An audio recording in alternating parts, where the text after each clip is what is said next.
Application of Kohlrausch law. इसका उपयोग क्या है? तो सीधे सबसे पहले इतनी बातें तो कोलरास नियम के बारे में सबको समझ के, Kohlrausch law limiting molar conductivity of electrolyte से जुड़ा हुआ है। इट मीन्स, कहने का मतलब ये हो गया कि सबसे पहले ये बातें तो सबको क्लियर हो गई कि हम लोगों को किसी भी इलेक्ट्रोलाइट का लिमिटिंग मोलर कंडक्टिविटी, इस molar conductivity eight infinite dilution, उसके हम लोगों को केटायन और हम लोगों को एनायन दोनों के मोलर कंडक्टिविटी के जोड़ के बराबर होगा। Limiting molar conductivity, it means conductivity eight infinite dilution, इसकी हम लोग बात कर रहे हैं। अब रहा इसका यूज क्या है, तो सबसे पहले ये तो तुमको किस चीज से जुड़ा हुआ है, इलेक्ट्रोलाइट के लिमिटिंग मोलर कंडक्टिविटी से। तो तुमको ये बातें क्लियर होनी चाहिए कि इलेक्ट्रोलाइट जो होता है यह दो तरह का, एक हो गया स्ट्रॉन्ग इलेक्ट्रोलाइट, मतलब इलेक्ट्रोलाइट का नेचर क्या हुआ, इलेक्ट्रोलाइट का नेचर हो गया कि जिसके मोल्टेन स्टेट में इलेक्ट्रिक करंट अगर फ्लो करते तो आयनों में टूटेगा। तो स्ट्रॉन्ग का मतलब हो गया जो कंप्लीटली टूट जाए, आयन में पूर्णतः आयनों में टूट जाए तो वो स्ट्रॉन्ग इलेक्ट्रोलाइट हो गया। और जो आंशिक रूप से टूटे, पूरी तरह से जो काम उसका है उसको नहीं प्रदान करे, इसमें आयन पूरा प्रदान नहीं करे, उसको कहते हैं वीक इलेक्ट्रोलाइट। वीक इलेक्ट्रोलाइट के अंतर्गत अगर हम लोग एग्जाम्पल की बात करें तो जैसे CH3COOH, हम लोग इसको क्या कहेंगे, एसिटिक एसिड हो गया, एसिटिक एसिड हो गया। स्ट्रॉन्ग इलेक्ट्रोलाइट में हम लोग अगर एग्जाम्पल की बात करें तो जैसे हम लोग NaCl का एग्जाम्पल ले सकते हैं, HCl का ले सकते हैं, HNO3 का ले सकते हैं, ये सब हम लोग को एग्जाम्पल हो गया स्ट्रॉन्ग और वीक इलेक्ट्रोलाइट में। मतलब सीधी सी बात है, पहले इलेक्ट्रोलाइट पर चले आओ, इट मीन्स जिसके मोल्टेन स्टेट में इलेक्ट्रिक करंट पास करने पर वह आयनों में टूट जाएगा।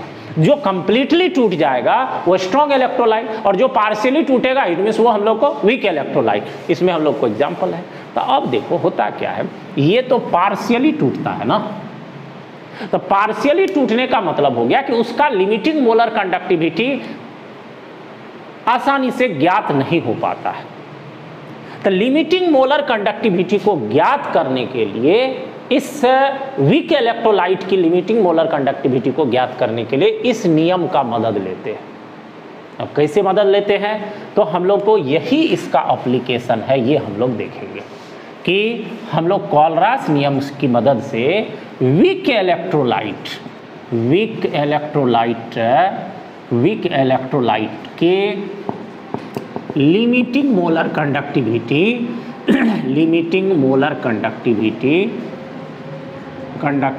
को ज्ञात करना, लिमिटिंग मोलर कंडक्टिविटी को ज्ञात करना। तब वीक इलेक्ट्रोलाइट के molar conductivity, limiting molar conductivity को कैसे ज्ञात करेंगे, तो with the help of strong electrolyte, मतलब स्ट्रॉन्ग इलेक्ट्रोलाइट के मदद से वीक इलेक्ट्रोलाइट का हम लोग क्या ज्ञात करेंगे, molar conductivity means limiting molar conductivity, यहाँ जिसकी बात हो रही है। तो कैसे, उसको आप देखो, ध्यान दो सबको। तो हम लोग बात कर रहे हैं, जैसे एग्जाम्पल के लिए अगर तुमको यहाँ पर दे दिया जाए कि मान लो यहाँ पर तुमको दे दिया जाए HCl, NaCl तथा मान लीजिए आपको दे दिया यहाँ CH3COONA के लिमिटिंग मोलर कंडक्टिविटी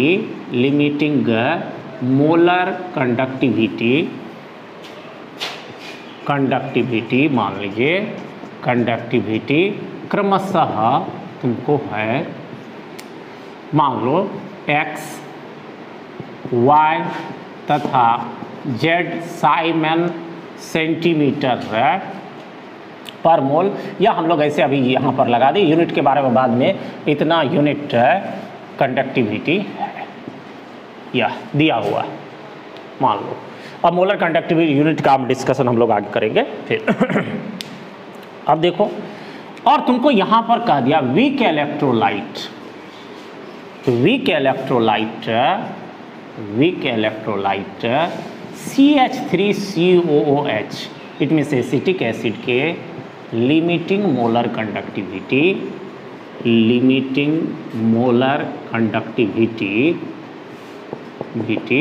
ज्ञात करें।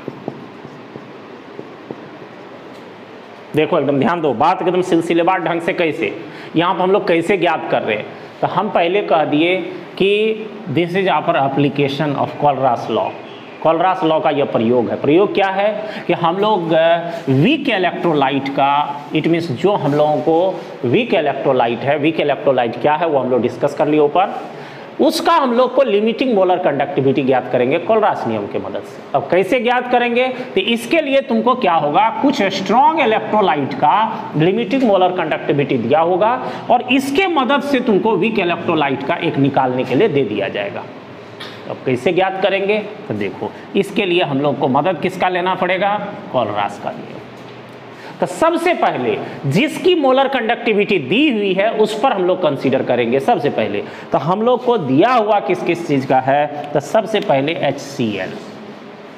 तो सबको जानते हो HCl जो है वह आयनों में टूटेगा, H++ हो गया Cl- at molten state aqueous लगा सकते हैं। और तो हम लोग को यहाँ पर पहला इक्वेशन, पहला एक इलेक्ट्रोलाइट से कोलरास नियम हम लोग यहाँ लिख सकते हैं फ्रॉम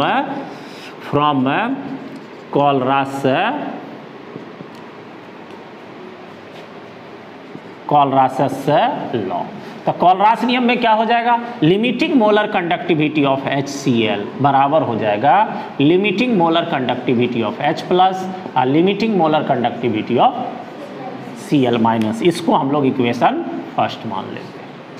मतलब एक इलेक्ट्रोलाइट पर हम लोग कोलरास लॉ लगा करके एक इक्वेशन बनाए, फिर इसी तरह से हम लोग दूसरे पर लगाएंगे, तीसरे पर मिलाएंगे और फिर जिसका निकालना उस पर विचार करेंगे। ठीक, पहले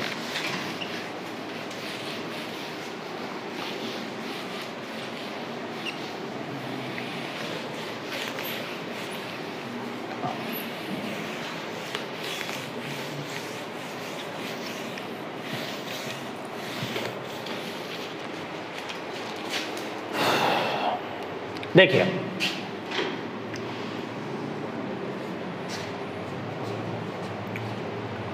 अब यहां पर तुमको ध्यान देना होगा फिर कि हम लोग को दूसरा फिर इलेक्ट्रोलाइट है और HCl के बाद कौन सा, NaCl। तो NaCl में हम लोग अब सीधे लगा दे limiting molar conductivity of NaCl is equal to λ0 Na plus हो गया λ0 Cl-। यह इक्वेशन हम लोग को सेकंड हो गया। ठीक है, टाइम में अभी हम लोग थोड़े ही थे। उसके बाद फिर हम लोग लिमिटिंग मोलर कंडक्टिविटी ऑफ किसका निकाले, HCl, और यह हम लोगों को हो गया बराबर λ0 HCl का लिख लिए हम लोग, हाँ लिख लिए CH3COONA। तो यह हम लोगों को हो जाएगा Na is equal to λ0 CH3COO minus plus λ0 और हो गया Na प्लस। इस तरह से इसको हम लोग इक्वेशन कितना मान ले, 3। ठीक है, अब देखो फिर ध्यान दो 2 और 3 में तो हम लोग को तीनों इक्वेशन रेडी है और हम लोग कर क्या रहे हैं ये मालूम होना चाहिए। We are calculating limiting molar conductivity of weak electrolyte with the help of Kohlrausch नियम, it means with the help of strong electrolyte. हम लोग वीक इलेक्ट्रोलाइट की लिमिटिंग मोलर कंडक्टिविटी निकाल रहे हैं किसके मदद से, स्ट्रॉन्ग इलेक्ट्रोलाइट के लिमिटिंग मोलर कंडक्टिविटी से।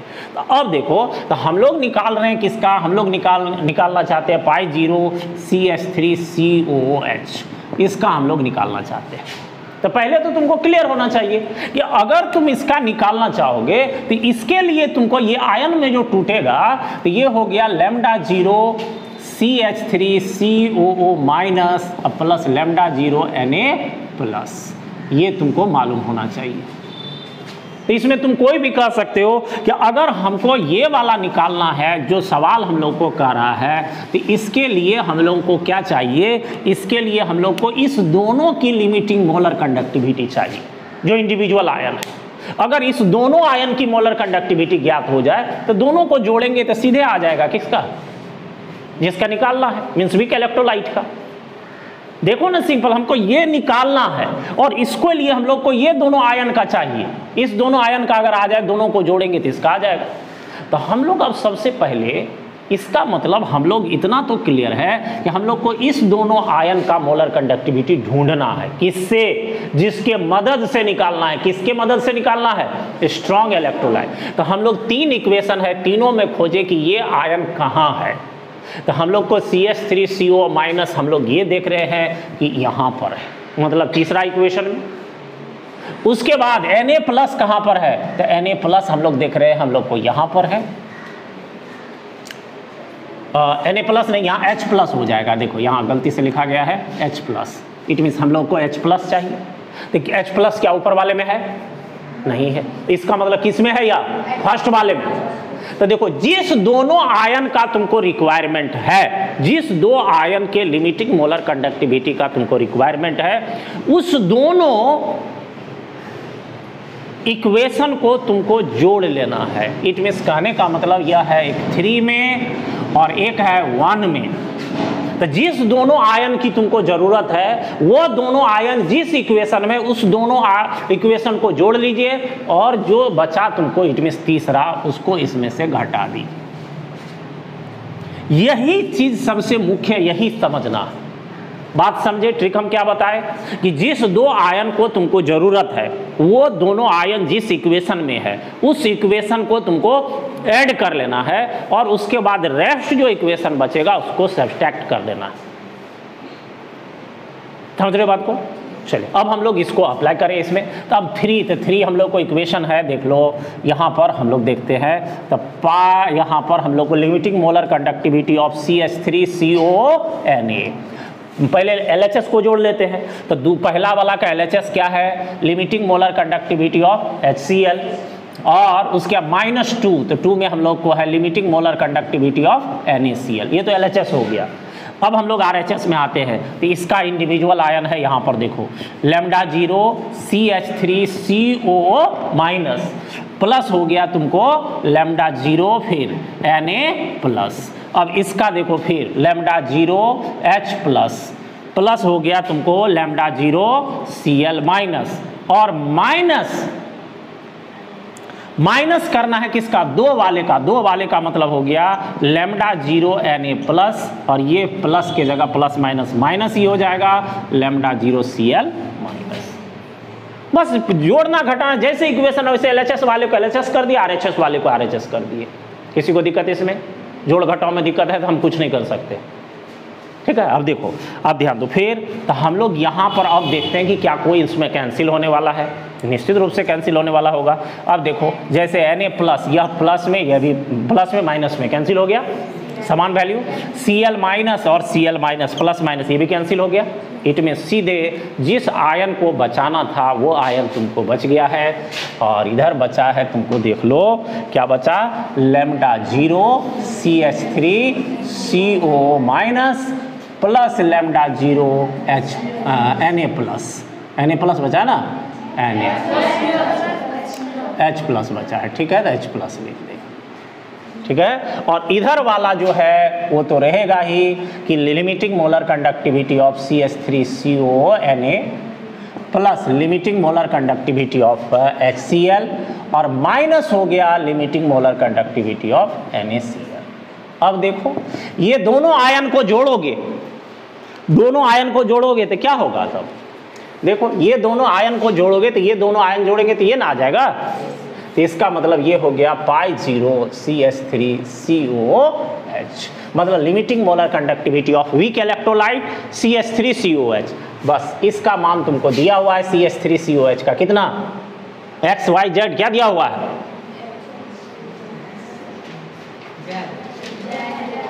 Z है, और HCl का X, और NaCl का माइनस हो गया Y। बस इस Z में मान लो इसका मान 10 रहता और इसका मान 20 रहता, तो 20 10, अब -5 रहता तो 25, मतलब इसका इलेक्ट्रोले जो मोलर लिमिटिंग मोलर कंडक्टिविटी वो आ जाता है इससे घटाने से। ठीक है, समझे बात को सब कोई? देखो अब तुमको इसको देखो, क्वेश्चन दो तरह से, एक तो सबसे पहला लॉन्ग क्वेश्चन, कोलरास के नियम को लिखे और इसके अनुप्रयोग को बतावे या इसकी मदद से किसी वीक इलेक्ट्रोलाइट का हम लोग molar conduct limiting molar conductivity कैसे ज्ञात करते हैं इसकी व्याख्या करें, ऐसे क्वेश्चन आ सकता है। या सीधे इस पर न्यूमेरिकल दे देगा तुमको कि तुमको CH3CONA HCl NaCl इसका लिमिटिंग मोलर कंडक्टिविटी दे दिया जाएगा और इसको पूछा जाएगा। इस तरह से भी तुमको लॉन्ग क्वेश्चन, दोनों क्वेश्चन को पूछा गया है, या तो सीधा क्वेश्चन या इस पर आधारित न्यूमेरिकल। तो न्यूमेरिकल कहाँ से आएगा तुमको? एप्लीकेशन से, और एप्लीकेशन का सबसे मेन जगह यहाँ पर है, जिस आयन को बचाना है उस दोनों इक्वेशन को जोड़िए और जो रेस्ट होगा उसको घटाइए, बस बाद बाकी जोड़ घटाव है, और जोड़ घटाव तो सबको हो रहा होगा। चलो